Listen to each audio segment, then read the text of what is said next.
श्री कृष्ण और रोहिणी के पुत्र बलराम तो इस समय वृंदावन में हैं। वसुदेव ने आपके डर से आकर के उन दोनों को अपने मित्र नंद बाबा के यहाँ भेज दिया था, और जो कन्या को आपने फेंका है वो तो यशोदा की कन्या है। आज तक आपने जितने भी राक्षसों को उनको मारने के लिए भेजा है, उन्हीं दोनों ने, कृष्ण बलराम ने ही उन सभी राक्षसों का वध किया है। इसलिए मेरी तो इच्छा यह है कि किसी भी प्रकार कृष्ण बलराम को मथुरा बुला लिया जाए और यहीं पर कोई योजना बना करके उनको मार दो आप। इस प्रकार कंस को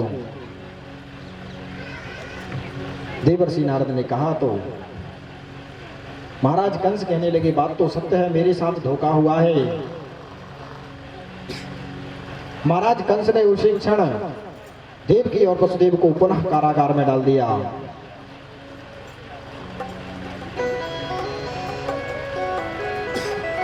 और देवर्षि नारद यहाँ प्रभु के पास आए। प्रभु, हम बड़े ही प्रसन्न हैं जो आपने अरिष्टासुर, केसी का और व्योमासुर का उद्धार किया।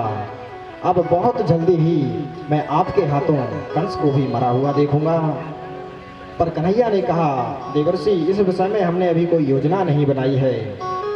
देवर्षि ने कहा, कन्हैया प्रभु, आपको कोई योजना नहीं बनानी है, सारी योजना हम बना करके तैयार कर आए हैं, और बहुत जल्द ही कंस आपको लेने के लिए रथ भेजेगा। ऐसा कहकर के देवर्षि नारद तो चले गए।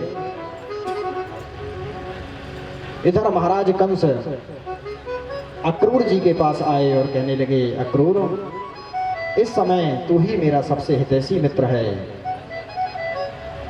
इस समय तू ही मेरा परम मित्र है, इसलिए मेरा एक मित्रोचित कार्य तो करो। बताइए। बोले, तुम वृंदावन जाओ और धनुष यज्ञ के बहाने कृष्ण बलराम को मथुरा लेकर आओ, बस इतना काम तुम कर दो।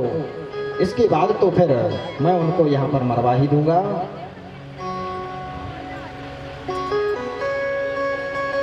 अक्रूर जी मना भी नहीं कर सकते थे, क्योंकि महाराज कंस का स्वभाव जानते थे। प्रातः काल होते ही महाराज अक्रूर जी मथुरा से वृंदावन की ओर चल दिए हैं। सायंकाल के समय अस्तांचल की ओर जब सूर्य नारायण भगवान थे, उस समय अक्रूर जी महाराज वृंदावन पहुंचे हैं। उस समय कृष्ण और बलराम गाय लगा रहे थे। तुरंत जैसे ही देखा चाचा जी आए हैं, तुरंत उनको लेकर के घर पधारे। नंद बाबा जी ने बहुत स्वागत सत्कार किया। उसके बाद कन्हैया ने पूछ लिया, चाचा जी, किस कारण से आपका आगमन हुआ है? तब अक्रूर जी महाराज ने कंस की सारी योजना कन्हैया को बता दी। कन्हैया ने कहा, चाचा जी, यह योजना नंद बाबा को मत बतलाना। क्यों? क्योंकि मेरे बाबा बड़े ही भोले भाले हैं, यदि यह को सुन लेंगे तो वो डर जाएंगे, मुझे जाने नहीं देंगे। इतने में ही नंद बाबा आए। पूछा कि अक्रूर किस कारण से आगमन हुआ है। अक्रूर जी कुछ बोलते कि कन्हैया ही बोल पड़े, बाबा, मथुरा में मामा कंस के यहाँ पर विशाल धनुष यज्ञ का आयोजन है और हमें लेने के लिए उन्होंने ये रथ भिजवाया है। जैसे ही नंद बाबा ने यह सुना, सारे वृंदावन में घोषणा करवा दी कि भैया, कल कृष्ण बलराम के साथ में हम सभी ब्रजवासी मथुरा चलेंगे, सारा गोरस एकत्रित कर लो। पर जैसे ही यह बात गोपियों को पता चली कि अक्रूर हमारे श्याम सुंदर को लेने के लिए आए हैं, रात भर महाराज गोपियों की नींद नहीं लगी। विचार करने लगी, इसका नाम अक्रूर किसने रख दिया? यह तो क्रूर है, इसका स्वभाव बड़ा क्रूर है, जो हमसे हमारे श्याम सुंदर को ही दूर ले जा रहा है। रात भर महाराज गोपियां इसी प्रकार बातचीत करती रहीं।